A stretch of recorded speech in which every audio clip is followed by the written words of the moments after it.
Muito bom dia, senhoras e senhores deputados.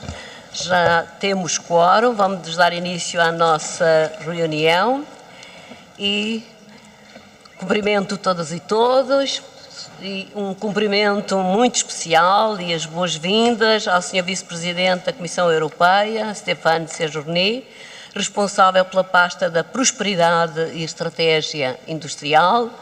Seja bem-vindo, Sr. Vice-Presidente. É para nós um grande prazer e uma honra recebê-lo na Comissão dos Assuntos Europeus da Assembleia da República e podermos trocar impressões sobre temas tão importantes e os desafios que se colocam à Europa nestes domínios. O Sr. Vice-Presidente, obviamente, tem uma agenda muito subcarregada e, portanto, peço às senhoras e aos senhores deputados que se cinjam ao seu tempo de palavra sem mais delongas, vamos então dar início. O Sr. Vice-Presidente vai fazer uma intervenção inicial, como é hábito, como é da tradição, e o Sr. Vice-Presidente dispõe de 10 minutos para o efeito. É evidente que terá alguma tolerância, porque nós sabemos respeitar e receber bem os nossos convidados. Faça favor, Sr. Vice-Presidente. Muito obrigado. Meu português é muito fraco para fazer esta audição em português, por isso vou usar a tradução para falar minha língua materna. Muito obrigado, Presidenta. Merci beaucoup, Mesdames et Messieurs les députés. Et peut-être pour vou começar por dizer que é uma honra, é sempre um prazer poder discutir com os deputados nacionais. Eu proponho sempre aos deputados um debate comigo quando me desloco um país ao outro. É infelizmente, talvez, uma área do debate político que tenha sido subvalorizada pela Comissão Europeia, dado os contextos políticos, geopolíticos, que parecem mais pertinentes, mas parece-me importante a mim, como Vice-Presidente da Comissão e responsável pela pasta da prosperidade e da estratégia industrial. Não vou falar muito tempo, porque evidentemente que os senhores e senhoras deputados estão aqui para me fazer perguntas e quero, portanto, que o nosso diálogo seja franco e pedagógico sobre a estratégia europeia, mas para fazer um resumo, desde o ataque russo à Ucrânia, desde a guerra das tarifas americanas e com as tensões comerciais da China, temos uma obrigação coletiva de recriar um modelo económico europeu que esteja ao mesmo tempo ligado aos valores europeus, ou seja, um continente aberto ao mundo, um continente que sabe fazer comércio com o mundo, que se transforma, que se moderniza, que está na linha da frente das tecnologias, mas que ao mesmo tempo tem em consideração o fecho de outros modelos económicos, o proteccionismo ambiente no mundo internacional, a fraqueza do direito internacional, seja ele comercial, por exemplo, ou de saúde. Há um exemplo dos vossos colegas franceses da Assembleia Francesa, mas a França não conseguiu votar uma única resolução no Conselho de Segurança das Nações Unidas há vários anos, porque essas organizações internacionais, na verdade, estão bloqueadas e essa situação geopolítica e económica tem de ser tida em consideração para reconstruir um modelo económico europeu que permita um crescimento económico na Europa e que seja menos menos ingênuo em relação a certas áreas comerciais.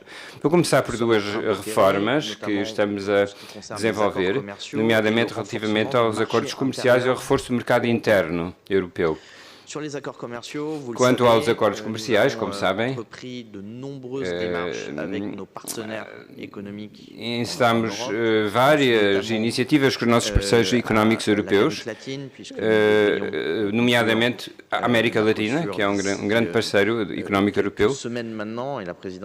A Presidente da Comissão está agora a concluir o conjunto de pontos jurídicos que permitirão fechar esse acordo comercial com a América Latina. Também lançamos revisões políticas com os nossos parceiros internacionais. Estou a pensar no Japão, no Canadá, no México, e estamos a abrir outros mercados internacionais com acordos na Ásia, nomeadamente, e na Índia. E em relação a esses acordos, penso que nas próximas semanas haverá notícias muito positivas. Estamos a fazer isto para diversificar as nossas exportações num momento em que as duas grandes potências, a China e os Estados Unidos, fecharam de certa maneira os seus mercados internacionais e, portanto, esperamos que as empresas e a indústria europeia possam, nestas condições, encontrar novos mercados. Estou a pensar que quando falei na Índia, são 1,4 mil milhões de consumidores potenciais, com taxas alfandegárias que são à volta de 150% dos bens e serviços europeus. Portanto, há uma grande distância que tem de ser debatida com eles. É o trabalho que eu faço com o meu colega Leskovich e com a Presidente da Comissão. Outra coisa é o reforço do mercado interno, porque a resposta económica ao fecho das grandes economias mundiais é também um problema interno da Europa. E, como sabem, em Portugal, mas em França também, ou na Alemanha, as empresas nacionais dão prioridade à expatriação fora das fronteiras europeias, à procura de mercados internacionais, em lugar de investir no mercado europeu. Isto porquê? Porque temos 27 regras diferentes no mercado europeu. É um mercado de 450 milhões de consumidores. Mas que, infelizmente, por enquanto, está um pouco travado por barreiras setoriais e por isso temos dois objetivos. O primeiro é de identificar quais são as maiores barreiras económicas ao mercado interno. Essas 10 barreiras têm consequências económicas importantes na União Europeia, mas também para as perspectivas de crescimento das empresas europeias, nomeadamente as empresas cujo país não tem um mercado interno tão importante como a França ou a Alemanha. Estou, por exemplo, a pensar no mercado português. Essas 10 barreiras é um trabalho diário, porque também é o trabalho vosso e é uma responsabilidade partilhada entre os Parlamentos Nacionais e a Comissão Europeia para poder modificar a regulamentação nacional e suprimir barreiras nos mercados nacionais. Por isso é que lancei uma reflexão por país e por Estado-membro e nas próximas semanas e meses vou enviar recomendações muito específicas por país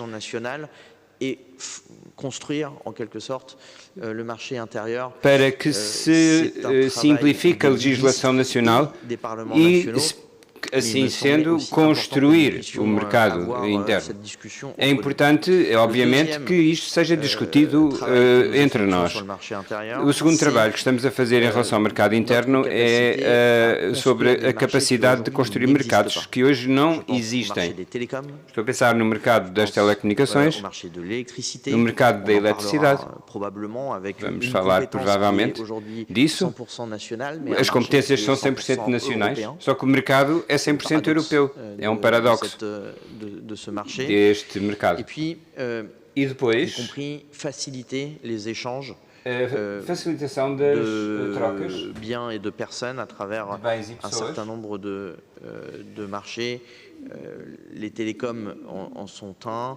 Por exemplo, os telecom, como já as telecomunicações, como eu já referi, mas também o mercado de capitais, que é muito importante, que vai permitir aos capitais circular mais facilmente na Europa. A Comissão Europeia tem a responsabilidade de apresentar textos legislativos ao Parlamento Europeu e aos Estados-membros. A partir de dezembro, temos pouco tempo, e aceleramos a questão da União de Mercados de Capitais, da energia e das telecomunicações. E depois há um trabalho partilhado com os parlamentos e governos nacionais para reduzir e simplificar a regulamentação nacional. Isto, digamos que é o mínimo que temos de fazer no quadro geopolítico e comercial atual. Por outro lado, para ser muito franco, também é necessário construir proteções para o mercado interno. Como sabem, há já alguns anos que o mercado europeu é um dos mercados mais abertos ao mundo, ao resto do mundo, o que nos causa problemas de concorrência desleal. Produtos que vêm para o mercado europeu e que não são produzidos com as mesmas normas e regras que na União Europeia pelas empresas europeias. E, por isso, temos também uma proposta de reforma das alfândegas, em que propomos criar uma agência de alfândegas, um ficheiro centralizado das alfândegas, para que a Comissão Europeia possa saber o que é que entra e sai do mercado europeu. E depois os controlos, uma uniformização dos controlos, a possibilidade de fazer controlos flash inesperados nos portos e aeroportos. Vou dar um exemplo, mas é para ficar por aqui entre nós. Entre um porto português e um porto norte da Europa, que eu não vou referir, os controles são muito diferentes.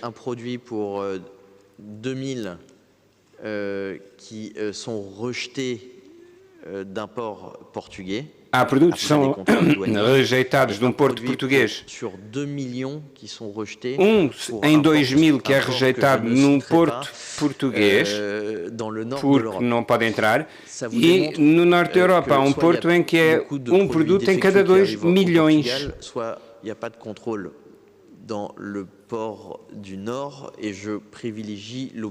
O que me dá a entender que não há controle no porto referido do norte da Europa. Por isso, o trabalho de harmonização é enorme.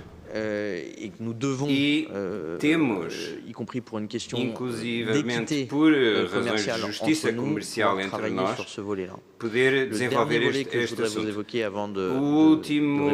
A última vertente, antes de responder às vossas perguntas, é, evidentemente, a reforma da competitividade europeia, porque tudo isto implica um programa de competitividade interna na União Europeia. A Comissão Europeia já propôs algumas medidas de simplificação administrativa e burocrática desde o início do seu último mandato. Temos 6 propostas de simplificação em 6 setores diferentes, enviados ao Parlamento e aos Estados-membros. E é nesse contexto que vamos continuar o nosso esforço de simplificação das regras de procedimento burocrático, mas queremos manter a linha. A linha é a estratégia de descarbonização da economia, porque é uma estratégia económica em si, e também reduzir a nossa dependência dessas fontes energéticas é também reduzir a nossa dependência económica. São 400 mil milhões de euros de combustíveis fósseis que são comprados pela União Europeia por ano. Isso é dinheiro que podia ser utilizado para outras coisas, para outras políticas europeias e, portanto, a estratégia de descarbonização é também uma estratégia económica. E, portanto, queremos prosseguir essa estratégia num quadro flexível, em função do contexto. Nós conhecemos essa flexibilidade, vamos continuar a ter essa flexibilidade. Por exemplo, multas sobre os construtores automóveis, e isso que devia ser aplicado em 2025, decidimos suprimi-las, dado o contexto económico. Depois, a norma de CO2, também estamos a trabalhar em tecnologias que poderiam ser autorizadas por volta de 2035, para evitar um choque violento demais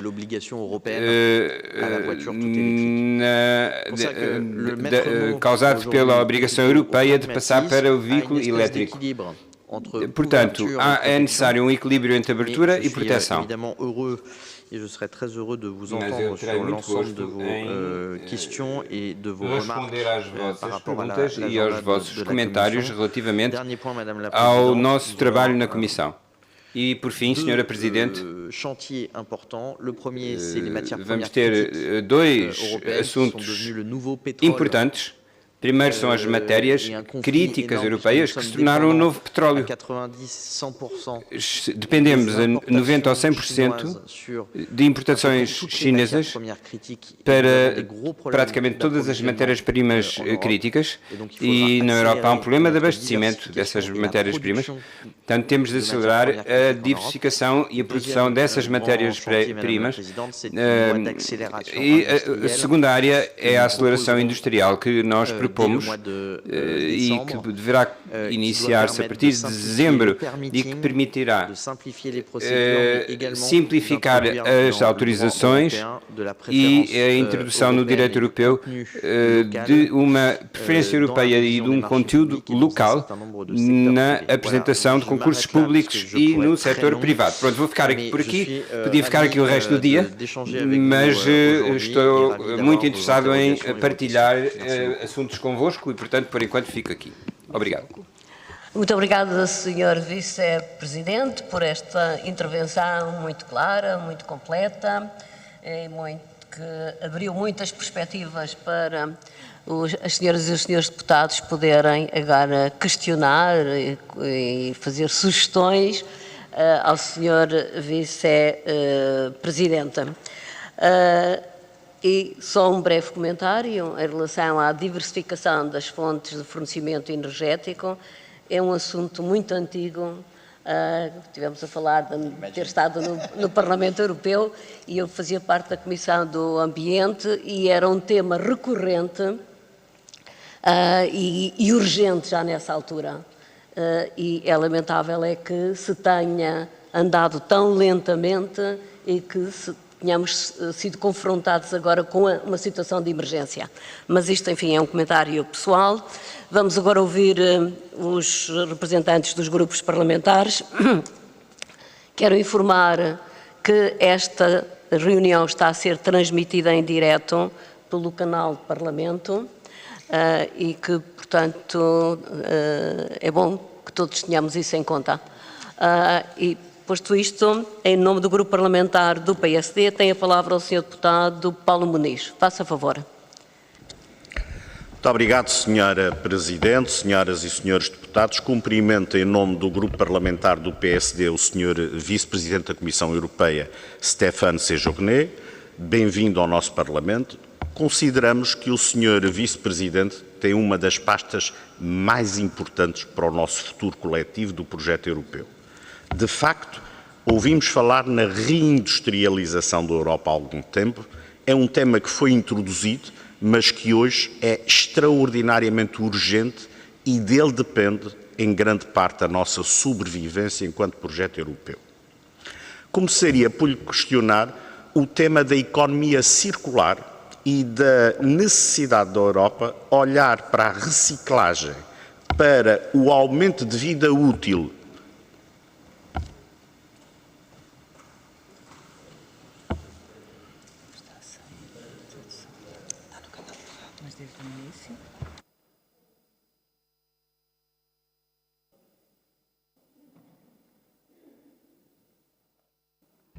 É o canal 3. C'est un problème 3. C'est un problème d'énergie puisqu'il n'y avait plus de batterie. Já está um pouco. Não, foi energia, ficou sem bateria o meu escutador.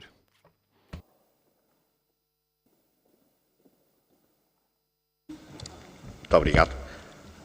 Estava a referir-me ao tema da economia circular e da necessidade da Europa olhar para a reciclagem como também um instrumento da sua autonomia estratégica.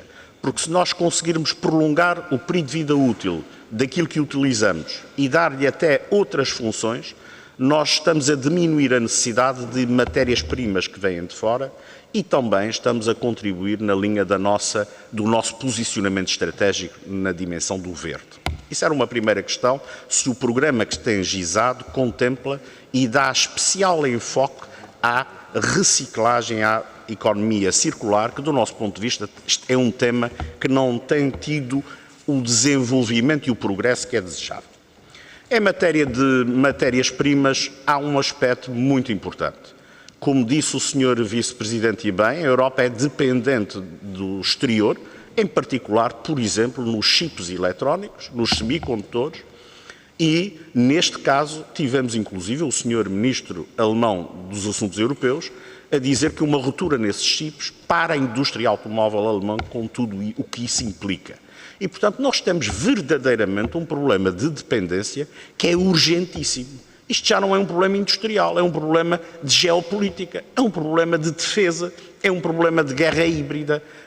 Houve alguns países que já há muitos anos percebendo isso, o caso de Israel, por exemplo, em que criaram na altura uma indústria forte de semicondutores porque não podiam estar dependentes do exterior. E nós, Europa, temos a fragilidade nos semicondutores como temos no software. Os grandes fabricantes de software ou estão nos Estados Unidos da América ou começam a estar na Ásia. E isso é um problema que nós não temos conseguido endereçar e sem os endereçarmos nós enfraquecemos a nossa posição e o nosso poder na geopolítica mundial. Eu dou-lhe o exemplo das terras raras, em que neste momento nós vemos a China a discutir com os Estados Unidos, mas a Europa não aparece nesse jogo nem neste tabuleiro de xadrez. Isto é gravíssimo e por isso voltamos a dizer que colocamos em si uma grande esperança e uma grande atenção, nomeadamente no programa que a Europa vai apresentar, que é o Resource EU, para, em princípio, responder a este grande desafio. Outra questão que nos parece de extrema importância é a assimetria do tratamento económico. Quer dizer, se a Europa, um país membro da União Europeia, quiser ir para a China fazer uma fábrica, provavelmente não consegue. Os entraves são de tal ordem, formais na China, que não é viável. O oposto, no caso europeu, com grande facilidade nós acolhemos qualquer investimento chinês. Há investimento chinês que é positivo, que é bom, que desenvolve os países e são bem-vindos. Mas esses investimentos devem também contribuir para ativamente incorporar saber dos nacionais e dos membros da União Europeia e haver uma interligação e uma cooperação profícua de saber para que isto seja verdadeiramente um investimento que interessa a ambos. Criar uma infraestrutura industrial na Europa somente para montar componentes que vêm em caixotes da China, isto tem pouco valor acrescentado e, no fundo, pode ser um cavalo de Troia para vencer eventuais barreiras alfandegárias. A Europa tem que ter uma visão equilibrada e ser equilibrada é olhar para os investimentos que cá se fazem e ter regras, pelo menos equivalentes, aos que quer e pode fazer nos países de origem desses investimentos. Termino desejando a maior felicidade na sua função e missão, porque muito do seu sucesso depende do nosso e da União Europeia. Muito obrigado. Muito obrigada, Sr. Deputado. para responder, tem a palavra o Sr. Vice-Presidente. Faça favor. Merci, Monsieur le député. Senhor Deputado, Peut-être aller dans votre sens en disant que les matières premières sont vou dizer que as matérias-primas são, na verdade, guerre sur les matières premières, as guerras sobre a matéria-prima são, de facto, uma espécie de guerra híbrida, potencial. Et nous sommes dans un élément de faiblesse. E estamos numa posição de fraqueza hoje. 100% de nos 100% das nossas importações são decisivas para as nossas cadeias produtivas europeias e desde os anúncios de 9 de outubro da parte dos chineses, estou cada vez mais convencido que este tema vai causar tensões diplomáticas e comerciais e também uma insegurança económica para a União Europeia. Desde 9 de outubro, a parte chinesa decidiu fazer duas restrições à exportação das nossas matérias-primas. Uma é reduzir as licenças de exportação de matérias-primas na Europa e, portanto, não podemos hoje criar reservas estratégicas, não podemos ter abastecimento regular e temos um risco de ruptura do abastecimento. A segunda decisão que eles tomaram foi obrigar-nos a pedir autorização de exportação fora da União Europeia para bens produzidos na Europa com matérias-primas chinesas. Isto é quase um braço de ferro económico, se virmos as coisas como elas são. Por isso é que a Presidente da Comissão decidiu pedir-me um plano de urgência, o tal Resource EU que o Sr. Deputado referiu. É um programa que será apresentado em novembro e vai incluir o conjunto dos problemas de que eu falei, uma proposta de diversificação do abastecimento muito rápida, uma diversificação dos orçamentos e meios e um reforço dos orçamentos e meios para produzir uma grande parte das nossas matérias-primas na Europa e também uma estratégia de circularidade. Tem toda a razão. A nossa matéria-prima agora tem de ficar na Europa.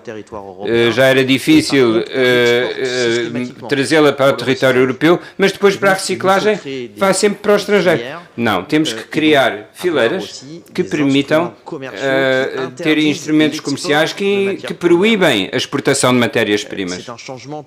É uma mudança completa da atitude europeia, é até um tabu europeu, mas que temos que dar cabo dele neste momento é necessário.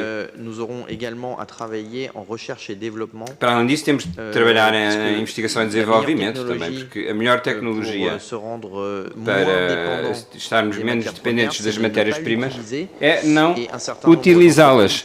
E há muitas empresas que trabalham agora em estratégias de motores elétricos, por exemplo, e de tecnologias novas que não necessitam dessas matérias-primas.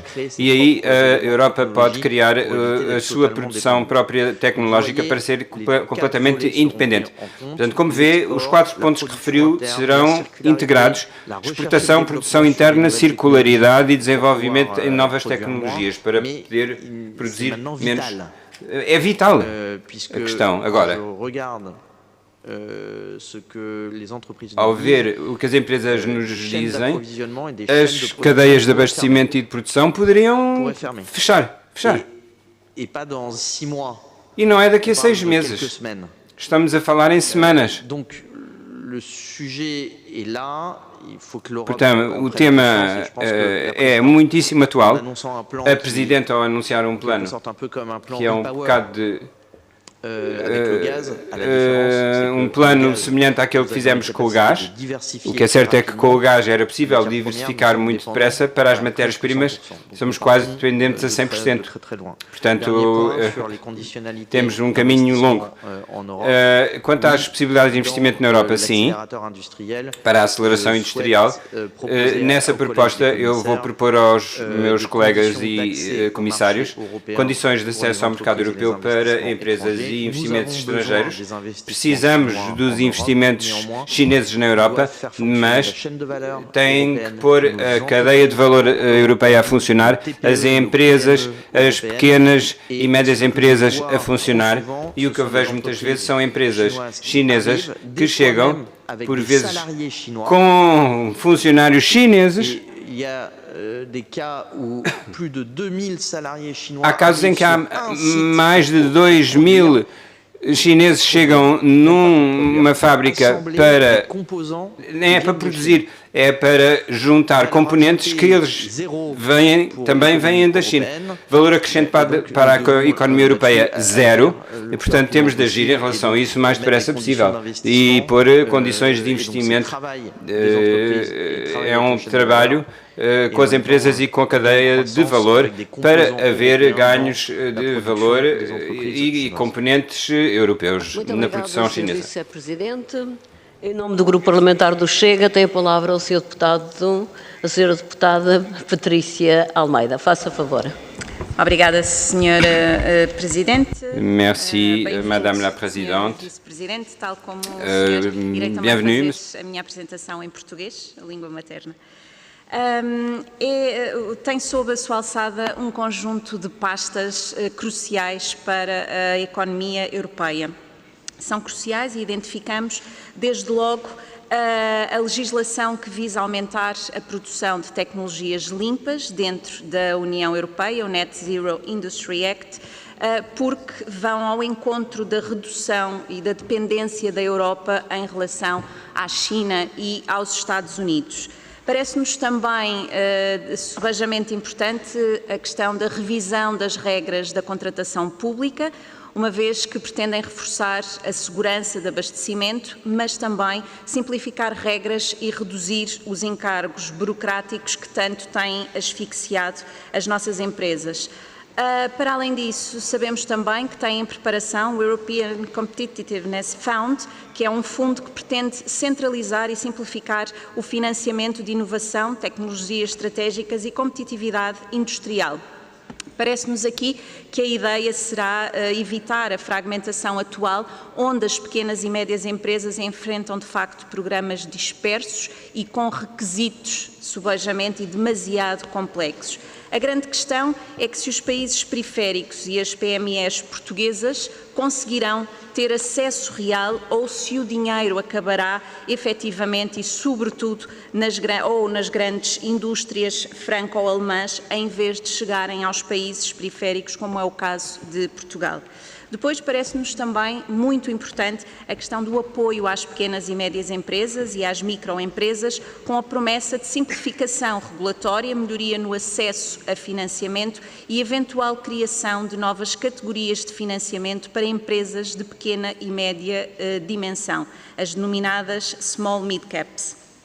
Para Portugal, há dois eixos centrais: o peso da regulação europeia sobre as pequenas e médias empresas e as microempresas, que já enfrentam custos elevados com a transição verde e digital, e o acesso equitativo a financiamento dos programas europeus. Neste sentido, Sr. Vice-Presidente, existem algumas questões e aproveitando o facto de estar no Parlamento português para que nos possa esclarecer, e desde logo a primeira pergunta que queria deixar é, tendo em conta os múltiplos indícios de concessões pouco transparentes no setor do lítio em Portugal, que papel vai a Comissão assumir para garantir que, no âmbito da sua estratégia industrial e de regulamentação de matérias-primas críticas, os contratos de exploração de lítio incluam obrigatoriamente cláusulas de transparência, de benefício nacional, claro, com valor acrescentado para o emprego e que não sejam objeto de negócios opacos, favorecedores de interesses privados e de capitais externos.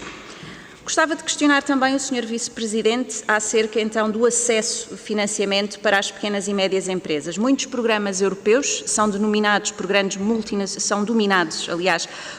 multinacionais ou Estados com maior capacidade administrativa. Como é que a Comissão vai garantir que pequenas e médias empresas e microempresas portuguesas não ficam para trás no acesso a estes fundos? E se vão simplificar as candidaturas ou reservar cotas específicas para as pequenas e médias empresas de países periféricos. Bruxelas tem vindo também a impor uma avalanche de regulamentos, como a questão da transição verde, a transição digital, etc., que representam custos pesados, muito elevados mesmo, para as nossas pequenas empresas. Que medidas concretas vai tomar para reduzir a carga administrativa e eliminar requisitos desnecessários? Obrigada. Muito obrigada, Sra. Deputada. Para responder, tem a palavra ao Sr. Vice-Presidente. Faça favor. Obrigado.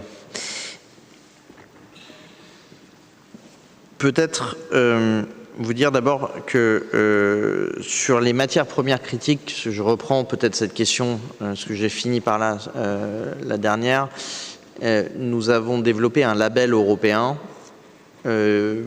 qui prend en compte dans les critères de labellisation de l'exploitation nesses critérios de marca de exploração mineira na Europa, a viabilidade a curto prazo, visto que os objetivos, como deve ter entendido, são urgentes neste período e, portanto, é necessário certificar minas de lítio, de grafite, de cobalto, que possam fornecer produtos rapidamente antes de 2030. A aceitabilidade social dos projetos, que é importante para nós e que faz parte da viabilidade do projeto. Em terceiro lugar, as questões ambientais e sociais, nomeadamente de emprego, que têm de ser incluídas também. E, por fim, as questões ambientais e sociais, como já disse, porque, como sabem, nos nossos telefones temos terras raras, provavelmente exploradas e extraídas em condições sociais e ambientais muito diferentes daquelas que seriam na Europa ou noutras partes do mundo. E, portanto, nós temos normas que são muito rigorosas de proteção dos trabalhadores em relação a isso. Este pacote significa que, a partir dessa criação de uma marca europeia, lançamos uma ajuda financeira. Pode ser subvenção, pode ser garantia. Ajudamos os projetos a desenvolver-se. Mas o projeto tem de ser viável. Com os critérios que eu referi, Sra. Deputada. Mas há uma parte de responsabilidade nacional também na capacidade de apresentar projetos que respeitem as condições europeias e depois a minha responsabilidade é acompanhá-los de ferramentas financeiras para que a extração seja uma realidade na Europa. Há projetos de extração, mas há projetos de reciclagem e há projetos de refinação. E é importante não ver só a mina como o único elemento de estratégia. Temos também a necessidade de fábricas de refinação e de produção que dão trabalho a locais, que dão crescimento. É um ecossistema que se deve criar em volta da nossa independência das matérias-primas. Em relação às empresas e ao Fundo de Produtividade, a senhora percebeu bem, queremos fundir 14 fundos num só e manter a maior transparência possível, porque eu estou certo de que certos países se tinham tornado especializados num fundo ou noutro, ou de uma área específica para obter os fundos europeus. Tem toda a razão quando referiu grandes países que têm, na verdade, forçaram as coisas para criar regulamentos de governação de um fundo específico que correspondia às necessidades deles. para uma certa empresa de uma certa nacionalidade, ou certas empresas. Portanto, janela única, transparência do Fundo de Competitividade, acesso privilegiado às PMEs, dar-lhes ajuda com o mesmo procedimento que tem de ser simplificado. Isto já é o início de resposta no efeito de repartição geográfica justa a que a senhora se referiu. Portanto, a simplificação e o Fundo de Competitividade, com a fusão dos 14 como um risco, mas antes como uma oportunidade para as empresas portuguesas. Eu, sinceramente, penso isso. Porque vai garantir a transparência da informação e uma janela única para todos.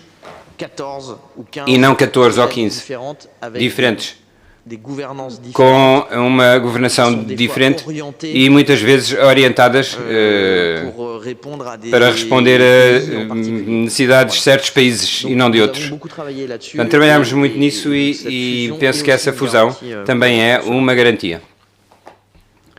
Sim. Muito obrigada, Sr. Vice-Presidente. Em nome do Grupo Parlamentar do PS, tem a palavra o Sr. Deputado Nuno Fazenda. Faça favor. Muito obrigada, Sra.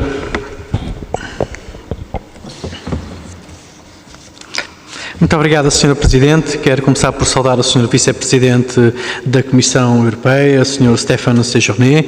Bem-vindo a Portugal e quero naturalmente saudá-lo também por aquilo que é o roteiro que está a fazer pelos diferentes Estados-membros para escutar os diferentes países, porque para se desenhar uma estratégia para a Europa e definir medidas para a Europa é de saudar essa atitude de estar no terreno junto dos países para conhecer as suas especificidades territoriais. E por isso esta era a primeira palavra de saudação. Venho falar-lhe de dois setores-chave para a Europa e para Portugal. O primeiro tem que ver com o setor têxtil, de vestuário e, se quisermos, também de confecção. E que vai tocar num tema que o Sr. Vice-Presidente aqui hoje mesmo já falou. O setor têxtil e vestuário em Portugal é muito importante para o país, representa cerca de 8 mil milhões de euros de volume de negócio, dos quais 6 mil milhões de euros é de exportação e é essencialmente para a União Europeia. E é responsável por cerca de 130 mil postos de trabalho. E por isso fica bem claro aquilo que é a importância económica e social deste setor para o país. E neste âmbito, a Associação Nacional das Indústrias de Vestuário e de Confecção, bem como a Associação Têxtil e Vestuário de Portugal, assinaram recentemente uma carta a pedir à Comissão Europeia, conjuntamente com outras associações congêneres, para que adotasse medidas concretas, urgentes, contra as plataformas asiáticas do comércio eletrónico das chamadas Ultra Fast Fashion. Envolveu vários países e isto tem que ver por aquilo que é o impacto que está a ter no espaço europeu e nas empresas.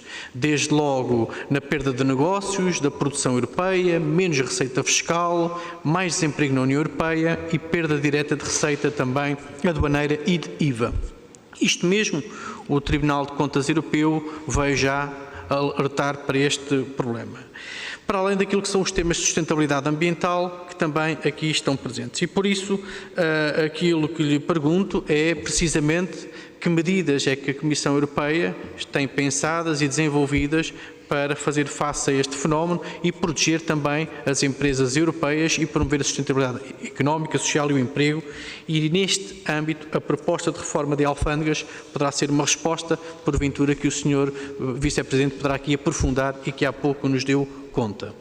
Segundo setor, que é também muito importante para a Europa e para Portugal, refiro-me à metalomecânica. A metalomecânica tem sido em Portugal o motor das exportações portuguesas e é responsável por mais de 30% das exportações ao exterior. É mesmo o campeão nacional de exportações, se assim quisermos. Mas a verdade é que este setor encontra aqui uma ameaça no que diz respeito às políticas de algum protecionismo definidas pela Comissão Europeia, no que diz respeito à proteção do aço. Isto de acordo com a Associação dos Industriais Metalúrgicos, Metalomecânicos e Afins de Portugal. Esta Associação Nacional vem alertar para este problema e para o impacto fortíssimo que esta medida pode vir a ter, porque, de acordo com a informação que dispomos, a Comissão Europeia pretende mesmo vir a duplicar em 50% aquilo que são as taxas neste âmbito. Para esta associação, e que nos merece toda a atenção, isto tem um impacto fortíssimo na indústria metalomecânica. Quem vai pagar isto é o consumidor final europeu, que terá produtos mais caros e pode pôr em causa a própria indústria metalomecânica. E para que tenhamos uma ordem de grandeza de quando falamos entre a indústria metalomecânica e siderurgia, a siderurgia europeia, como o Sr. Vice-Presidente sabe, representa cerca de 200 mil milhões de euros de faturação, e a metalomecânica representa 4 bilhões, mil milhões, se quisermos, de euros. É 20 vezes mais. E no emprego, falamos de 300 mil trabalhadores de siderurgia, que comparam com 13 milhões da metalomecânica. E, portanto, pegando um pouco nas palavras do Sr. Vice-Presidente, é este equilíbrio entre abertura e proteção que é essencial que aqui haja, para protegermos os setores importantes, como é o caso do setor da metalomecânica, na Europa e em Portugal. E é por isso que também lhe deixava qual é a sua visão e o que é que a Comissão Europeia tem pensado para este setor muito importante. Muito obrigado. Muito obrigada, Sr. Deputado. Para responder, tem a palavra o Sr. Vice-Presidente. Faça favor. Merci, Madame la Présidente, Monsieur le Député. Vous posez exactement très bien la problématique sur le textile qui en réalité est très concurrencé par la Chine et notamment les petits colis uma grande conferência da China e das pequenas encomendas que chegam às casas. Para dar uma ideia, estamos mais ou menos a perto de 4 mil milhões de pequenas encomendas que chegaram ao território europeu. Ou seja, são pequenas embalagens que custam, em princípio, menos de 150 euros e, portanto, estão isentos de direitos alfandegários europeus. Eu digo supostos porque, ao controlar, uma grande parte dessas pequenas encomendas ultrapassam os 150 euros, mas declarados como tendo um valor abaixo. Foi o mesmo problema que eu referi no início, é o controle das alfândegas. Para 2026 prevê-se 6 mil milhões de pequenas encomendas que vão chegar ao território europeu. Como vêem, é um fenómeno exponencial e tem um impacto direto nas indústrias têxteis da Europa e, nomeadamente, em Portugal. Se conseguirmos, de maneira coletiva, suprimir a isenção de 150 euros, tributar as pequenas encomendas por montante fixo. A Comissão está a ver entre 2 e 3 euros por encomenda para haver um incentivo a não comprar esses produtos, produtos que ainda por cima são produtos em condições sociais e ambientais contrárias ao direito europeu. Portanto, são produtos que nem sequer deveriam entrar na Europa. Isto para dizer que queremos insistir no reforço da regulamentação, aplicá-la, para já, também, e enquadrar um bocadinho mais as plataformas de compra. Faz parte das discussões gerais que temos com os chineses no quadro das nossas relações comerciais. E eu penso que estamos a falar de direitos de alfândega sobre os veículos, matérias-primas, chegada maciça de pequenas encomendas na Europa, condições de investimento para os investimentos chineses no território europeu. Tudo isso tem que ser tratado em conjunto e não separadamente. E, portanto, é esse o objetivo que temos, sim. Sim, tem razão. Estamos a tentar acelerar as coisas e quanto mais os Estados-membros no Conselho Europeu trabalharem depressa na reforma das alfândegas, mais a Comissão poderá pôr em prática as suas propostas, porque tudo isto são propostas dos meus serviços, do eu próprio, da Comissão, mas estamos à espera da confirmação do Parlamento Europeu e do Conselho Europeu para poder aplicar as propostas que fizemos. O segundo ponto, relativo à indústria metalúrgica na Europa e à indústria metalomecânica, também tem razão. É necessário encontrar um equilíbrio entre a manutenção das nossas indústrias siderúrgicas na Europa, porque fazem parte da soberania europeia.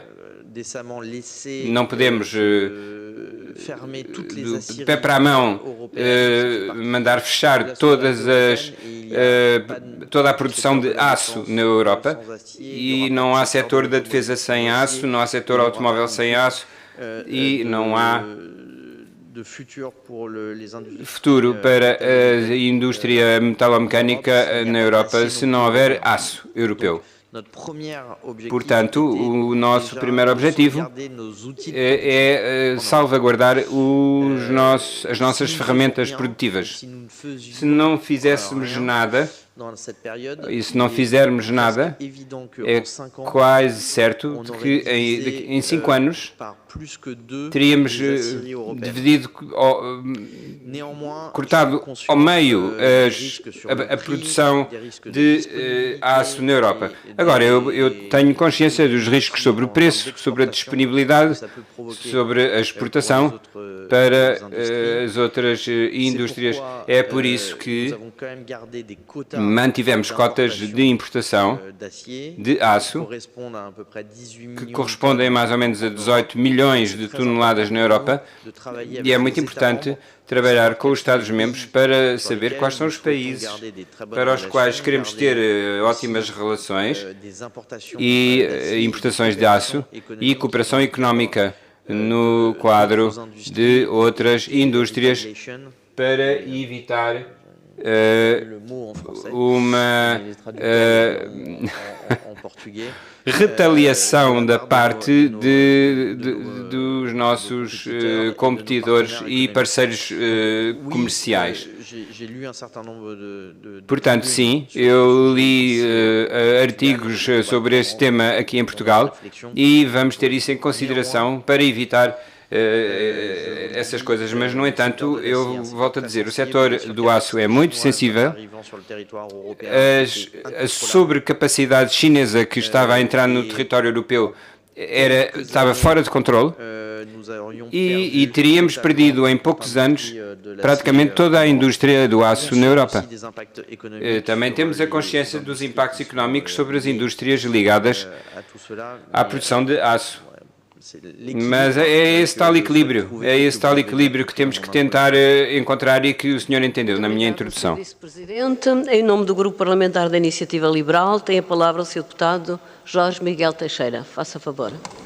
Muito obrigado, Sra. Presidente.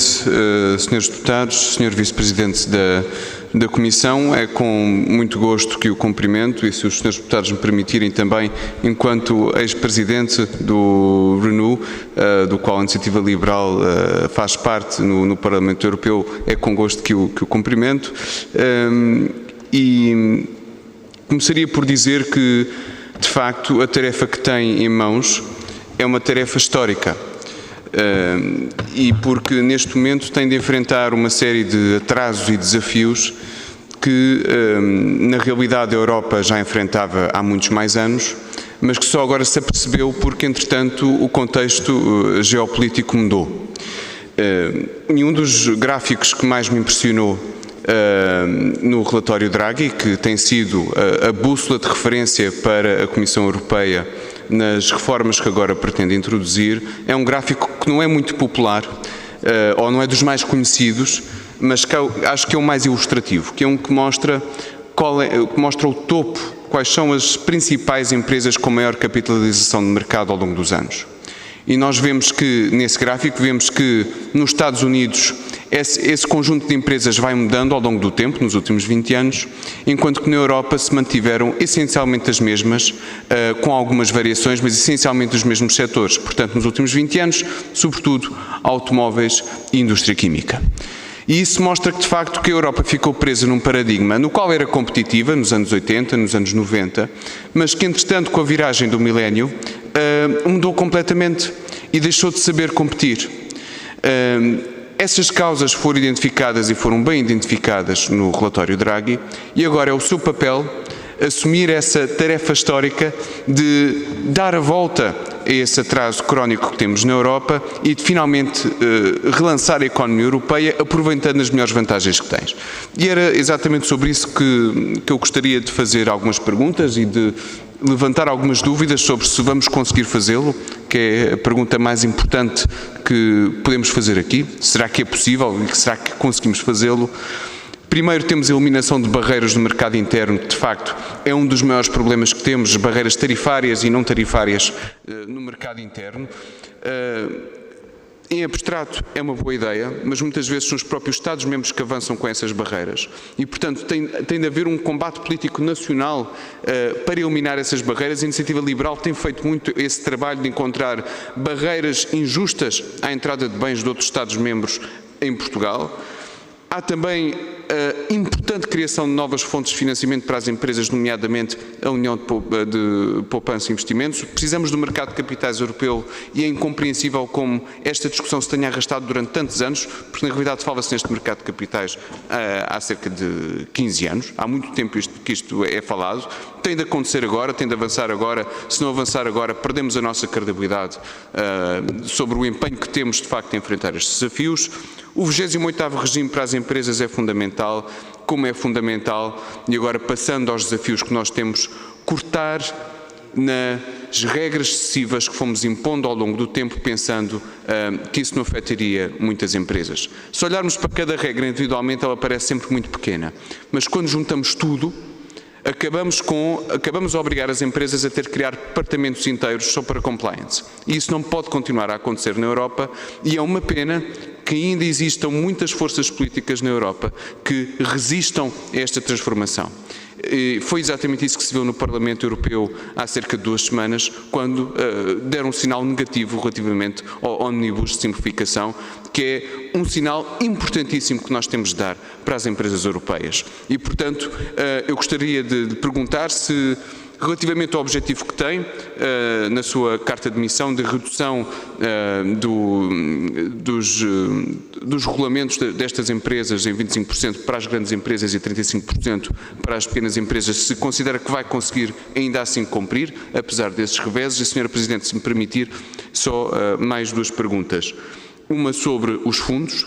Se não acha que ainda assim a criação destes fundos ou a continuação do desenvolvimento destes fundos também pode ser um problema ou pode ser um desafio para a economia, visto que depois há muitas empresas que se orientam em torno destes fundos e que basicamente vivem de caçar mais fundos europeus, perpetuando muitas vezes a sua falta de competitividade. E finalmente, sobre a reforma que quer fazer à contratação pública na Europa, é muito importante que os requisitos Buy European, caso eles venham, sejam dirigidos a setores muito específicos, estratégicos, porque se nós fôssemos generalizar um critério destes, arriscaríamos também a levar os Estados-membros a ter custos muito acrescidos e depois também criar indústrias domésticas que ficariam dependentes. Isto acontece nos Estados Unidos, ainda não acontece na Europa e queremos evitar que isso aconteça na Europa também. Muito obrigado. Muito obrigada, Sr. Deputado. Para responder, tenho a palavra ao Sr. Vice-Presidente da Comissão Europeia. Faça favor. Merci Madame la Présidente. Monsieur le député, on me dit qu'il faut que j'accélère mes réponses, mais je vais essayer qu'elles soient aussi précises. D'abord sur les barrières tarifaires, je l'ai dit, c'est une responsabilité collective. Et aujourd'hui, la question des barrières réglementaires, c'est à peu près l'équivalent de 50% de droits de douane entre nous sur les biens et un peu sobre os bens e 100% sobre serviços. Et donc si je factorise ces éléments-là, portanto, se eu puser esses elementos na equação, o problema torna-se muito importante e um fator de influência sobre a competitividade das empresas europeias. C'est une question de méthode. É uma questão de método. Questão de método. Eu mudei o método. E identificámos as 10 barreiras mais importantes do ponto de vista económico e passei o assunto para o nível político. Portanto, agora o assunto já não é tratado por administrações num sub-gabinete, mas no Conselho Europeu, com os ministros da Economia e da Indústria e das Finanças. É melhor para chegar a resultados. Quanto aos mercados de capitais, está a chegar. A proposta de supervisão será apresentada ao Colégio de Comissários em dezembro, antes do fim do ano. E só espero que a proposta não morra em janeiro. Estamos a trabalhar agora em novembro, juntamente com o conjunto de Estados-membros, para chegar ao Conselho e para que a proposta não vá abaixo mal chega ao Conselho. Por isso isto demora um bocadinho, os Estados-membros já sabem o que queremos fazer, uma supervisão europeia dos mercados de capitais é positiva para todos, há países que ainda se opõem, é preciso dar garantias, convencer politicamente, ainda temos um mês para a senhora comissária do setor e que conhecem bem, para convencer os Estados-membros. Quanto à simplificação, é mais uma questão política e, portanto, é necessário encontrar maiorias no Parlamento Europeu para evitar exatamente aquilo que o senhor referiu. Esse episódio é lamentável, mas mostra uma coisa, é que no momento em que a Comissão faz propostas de simplificação, eu ouço as críticas sobre o facto de a falta de ambição, que não vai longe demais, mas depois estamos atentos. Mas estamos a ter em consideração nas nossas propostas a viabilidade no Parlamento. Portanto, já é um compromisso na Comissão para que os textos sejam aprovados. Portanto, agora a urgência é aprovar os textos. E para o conjunto dos grupos aqui em Portugal, a mensagem tem que passar também nos grupos políticos do Parlamento português, para que isso chegue também ao Parlamento Europeu. Quanto aos fundos e à competitividade, há um instrumento que eu quero reforçar no Fundo de Competitividade, que é a garantia.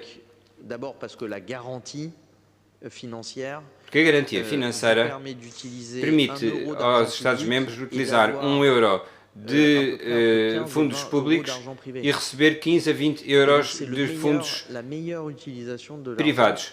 É a melhor maneira de utilizar a garantia, os fundos públicos. A garantia é a melhor maneira, mais do que subvenções, ajuda à produção, outra coisa qualquer. Quanto à produtividade, é necessário utilizar um instrumento que é o InvestEU, que muitas empresas conhecem, que é um instrumento de garantia por fundos públicos que permite viabilizar projetos e, sobretudo, lançar investimento privado. Precisamos de investimento privado. E quando o Draghi diz que precisamos de 800 a 1000 milhões de milhões de investimento, é sobretudo a nível privado. Portanto, esse fundo de competitividade tem de existir, e mais uma vez faço um apelo aos deputados dos vossos grupos para insistirem na questão da garantia e não da subvenção. Presidente, e o último orador é o senhor deputado único do partido JPP, o senhor deputado Filipe Sousa. Tem a palavra, faça favor. 2 minutos. Muito obrigado, Sra. Presidente, senhoras e senhores deputados, Sr. Vice-Presidente Stéphane Séjourné. Permita-me, antes de mais, agradecer a sua disponibilidade e a sua presença neste diálogo com o Parlamento Nacional e dizer que o reforço da prosperidade e da estratégia industrial europeia é, sem dúvida, um dos grandes desafios do nosso tempo e a sua liderança tem sido fundamental para dar consistência a essa ambição que é comum a todos os Estados-membros. Contudo, gostaria de sublinhar um ponto que é essencial, que é a necessidade de garantir que essa estratégia é verdadeiramente inclusiva e coesa. Todos nós sabemos que a Europa da prosperidade não pode ser uma Europa de assimetrias, e neste contexto as regiões ultraperiféricas, como a Madeira e os Açores, enfrentam fortes condicionantes estruturais específicas, nomeadamente no que diz respeito aos transportes, à energia, à logística e até mesmo à dimensão dos mercados, que limitam, por um lado, a competitividade das empresas locais, apesar do seu enorme potencial ao nível da inovação e da sustentabilidade. E neste contexto, Sr. Vice-Presidente, deixava aqui duas questões muito rápidas, partindo do princípio que a prosperidade europeia só é duradoura se for partilhada e equilibrada, e saber de que forma pretende a Comissão reforçar os instrumentos de apoio à industrialização e à transição energética e digital destas regiões ultraperiféricas. E, por outro lado, também, como pode garantir-se que estas regiões participam plenamente nas cadeias de valor europeias, beneficiando das oportunidades criadas pela nova política industrial. Muito obrigado. Muito obrigada, Sr. Deputado. Para responder, tem a palavra o Sr. Vice-Presidente. Faça favor. Obrigado, Sra. Presidente. Sr. Deputado, do ponto de vista da cultura política entre os portugueses e o Vice-Presidente da Comissão francês que aqui está, é o reflexo das regiões ultraperiféricas. Nós também as temos.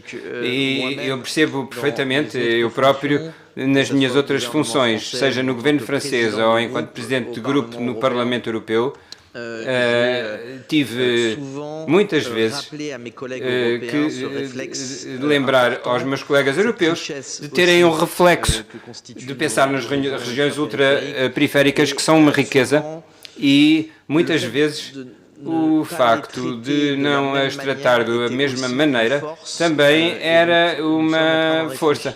E então estamos a refletir de maneira geral numa forma de simplificação também para poder tratar de maneira diferente pessoas que estão numa situação diferente. Eu penso que uma parte do acervo europeu, do direito europeu, muitas vezes ignorou ou esqueceu-se da especificidade das regiões ultraperiféricas. E, portanto, primeiro temos coletivamente de pegar no acervo europeu e propor um conjunto de simplificação que permita simplificar esses programas. O segundo ponto é o financiamento e integração nas cadeias de valor europeu. Quanto ao financiamento, como já entendeu, a mudança de lógica da Comissão em relação, nomeadamente à coesão e aos fundos e aos envelopes, chamados envelopes nacionais, onde já não aparecem linhas e são os Estados-membros que passam a ter a responsabilidade de dividir e fazer aparecer as linhas. Para ser muito franco, não é responsabilidade minha no Colégio dos Comissários, mas é necessário haver alguma transparência sobre aquilo que pode ser feito ou atribuído ou poderia corresponder às necessidades das regiões ultraperiféricas no orçamento europeu. Estamos a trabalhar nessa visibilidade e peço até que chamem para uma audição os meus colegas do orçamento ou da coesão, porque eles certamente gostariam de conversar convosco. E em último lugar, a questão das regiões ultraperiféricas também para nós nos remete para o funcionamento da nossa indústria e das nossas cadeias de valor, tem toda a razão, falou disso, mas é necessário também ter uma estratégia regional para essas regiões. Portanto, integrá-las, integrar o seu ecossistema económico regional sobretudo para questões como o custo de vida, importação de certas matérias. Isso é competência nacional, portanto, cabe ao governo português, mas ao mesmo tempo também podemos propor um certo número de ferramentas na Comissão para ajudar a fazê-lo.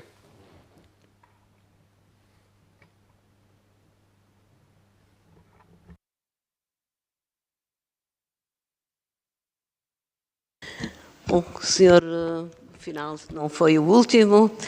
Muito brevemente, então, o senhor deputado Rui Tavares, tem, em nome do Grupo Parlamentar do LIVRE, tem a palavra para questionar o senhor vice-presidente. Faça favor. Muito obrigada, senhora Presidente. Bonjour, monsieur le vice-président. Excusez-moi du retard. Je vais faire court, mas je vais faire en português ma questão.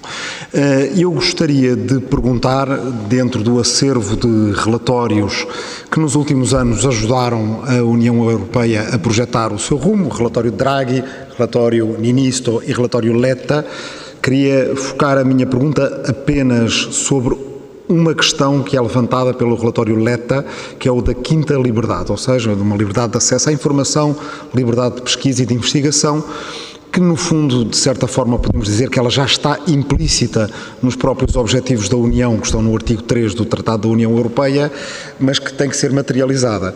E que, em meu entender, prejudica gravemente a Europa, tanto no plano da competitividade entre blocos, e blocos regionais e nações, como em termos da preparação do futuro. Dois exemplos muito breves. Por um lado, grande parte da investigação que é financiada por instituições europeias, seja da União, seja nacionais, pelo European Research Council, por universidades, por fundações para a ciência e para a tecnologia de todos os Estados-membros, ela acaba por, quando é terminada, ir para repositórios de literatura académica que são dominados por poucas empresas e empresas de fora da União. Em particular empresas norte-americanas e empresas britânicas como a Elsevier e outras.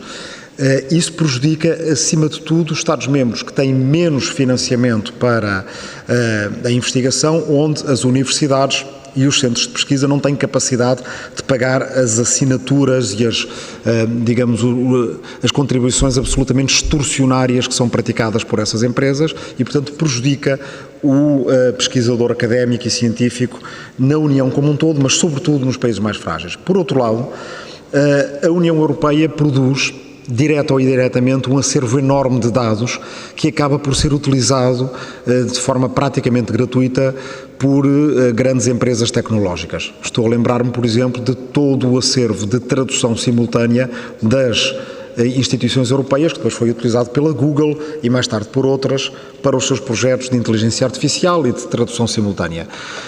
Tal como temos esse acervo de informação, temos muito outro nos nossos museus, nas nossas bibliotecas, nos nossos monumentos, que está à espera de ser digitalizado, está à espera de ser numerizado, como dizem em França. Isso deve ser um projeto da União para que esse acervo fique público e possa servir a utilizações que sejam dominadas pela União Europeia. Queria perguntar-lhe se há projetos nesse plano e, no fundo, o que é que a Comissão tenciona fazer para materializar e promover a quinta liberdade de que fala Enrico Letta no seu relatório. Muito obrigado. Muito obrigada, Sr. Deputado. Para responder, tem a palavra o Sr. Vice-Presidente. Faça favor. Obrigado. Bom, em relação a esse assunto, é um assunto muitíssimo importante e, como disse muito bem, põe a questão da investigação, da relação entre a indústria e a investigação. Não temos muitos problemas de investigação fundamental na Europa. Os nossos laboratórios públicos funcionam muito bem. A investigação e rupturas, novidades, vêm muitas vezes da Europa. Os nossos cientistas publicam as suas investigações, constata-se que são muitas vezes europeias, mas o problema é que quando se passa da investigação para a aplicação ou a investigação aplicada, a maior parte da nossa indústria não utiliza essa investigação e depois é evidente que é explorada por outras potências ou por potências como os Estados Unidos. E o paradoxo é que isso é feito nos Estados Unidos com dinheiro europeu. Exportamos as nossas ideias para os Estados Unidos e ainda por cima exportamos o nosso capital para depois financiar nos Estados Unidos o crescimento de empresas americanas. Não tenho nada contra os americanos, antes pelo contrário, mas também não precisamos de ser totalmente ingênuos. Portanto, esta questão é muito importante e por isso quisemos que o programa Horizon Europa seja duplicado, vai passar de 100 para 200 mil milhões de euros.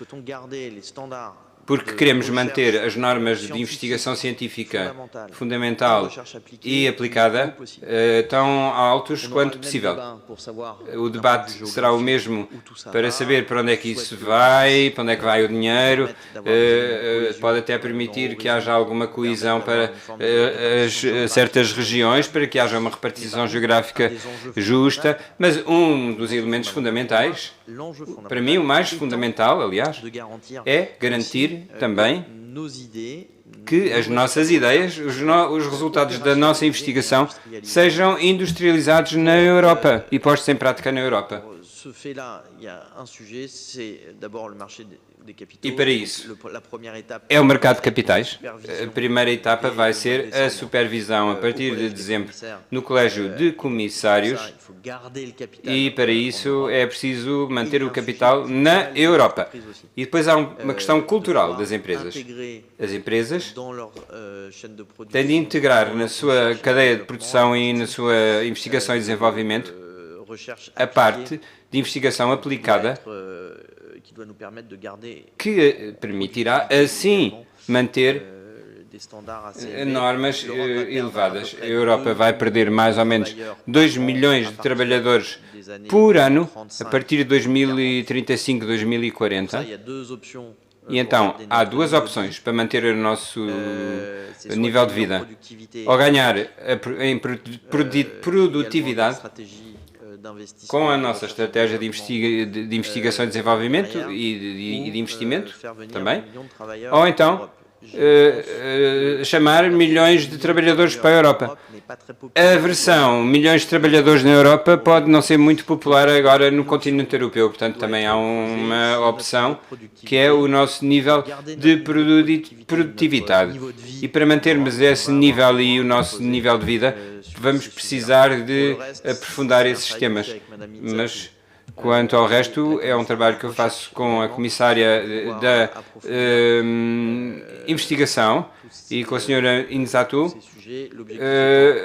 para que, de facto, haja uma prosperidade europeia. É esse o objetivo, faz parte da minha pasta e, portanto, a proposta é uma estratégia que mantenha as nossas competências, crie formações e ter elementos orçamentais nessa formação e também manter a nossa investigação e desenvolvimento na Europa para a parte que é a indústria.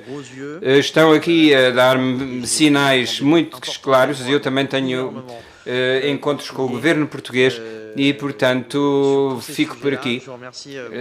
Agradeço muito